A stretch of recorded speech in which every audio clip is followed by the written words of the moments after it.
guys, no? Alas 9 pasado na, no? Ayan, nakasara na yung ating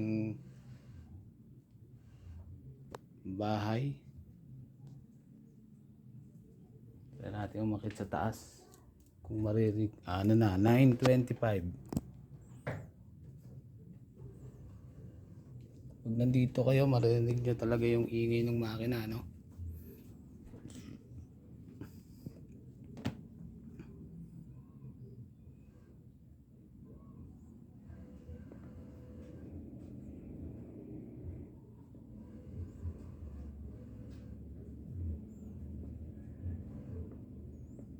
Simula yan, no? Alas 6 pa, no? Mga nakumpleto, alas 8, alas 9, ganun kaaga, no?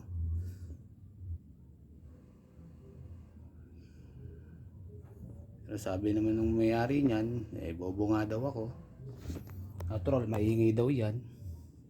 Makina daw yan, eh. Paninigarilyo daw nila sa daan, pwede daw gawin yun kasi daanan naman daw para sa lahat yun. Hindi sana daw, bawal daw yung mga naninigarilyo sa labas, sa mga labasan. Ang sabi nila, yung daan dyan sa amin, maliit lang, no? 1 metro na lang yan.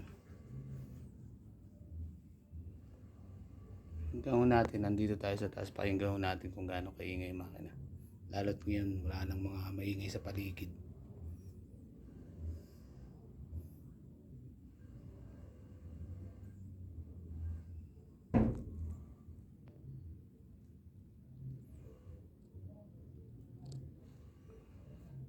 Kapitbahay kasi namin isa nagpapatugtog pa rin eh. Yung nakikinig sa radyo ng istorya. Siguro dahil naiingayin dyan sa makina na yan eh.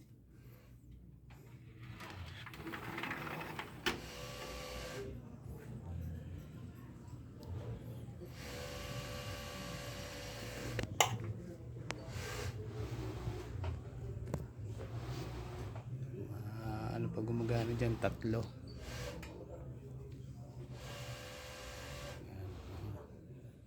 Tapos yan, mga alas 10, no?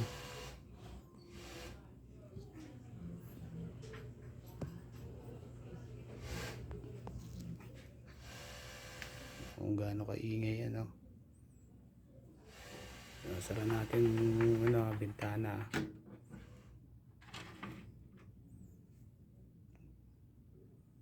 Ganyan po kawalang yaya mag-asawa na yan. Natural daw, bobo daw ako eh. Maingay daw talaga yung makina kasi makina nga daw. Yan ang katwiran ng mag-asawa na yan. Nandun ka na ika ka. Narinig yan, yung ingay ng makina pag nandito kayo. Yan, pupunta ako sa pinakadulo ha.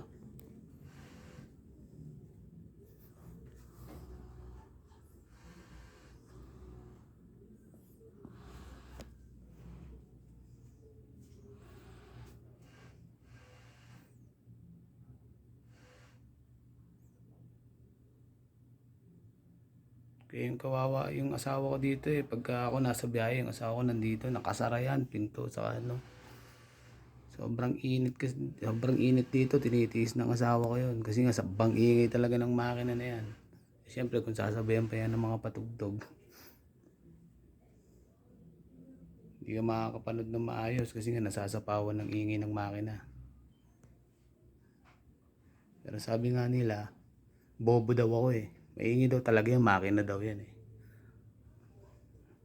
Ang makina dyan sa labas nila, kung di 5 or 6, ganun yan, araw-araw yan gumagana. Bukod pa yung nasa loob ha.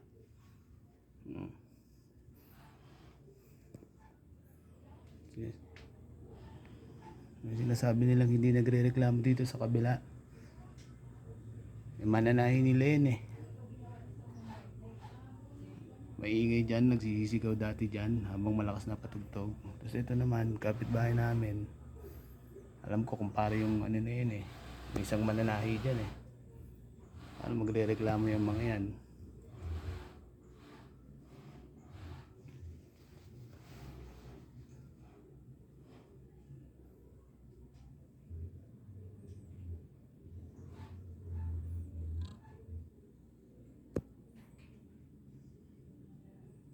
Ganyan po kaperwisyo yung patahian yan mula umaga hanggang gabi. Wala po kasing hiya yung mga may-ari niyan. Sabi nga kasi nila, natural daw maingay yan. Eh sabi naman ng mga lupon tagapamayapa, eh pwede naman daw yan. May batas daw na pumapayag sa ganyan. Sobrang ingay mula umaga hanggang gabi. Tapos yung paninigarilyo daw, pwede daw yun. Huwag lang itapon kung saan saan yung upo, sabi ng mga lupon tagapamayapa.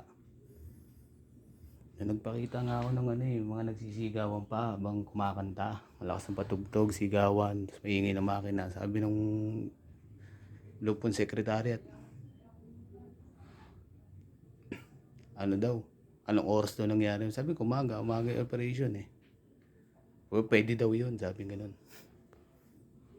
Kaya, kailangan ko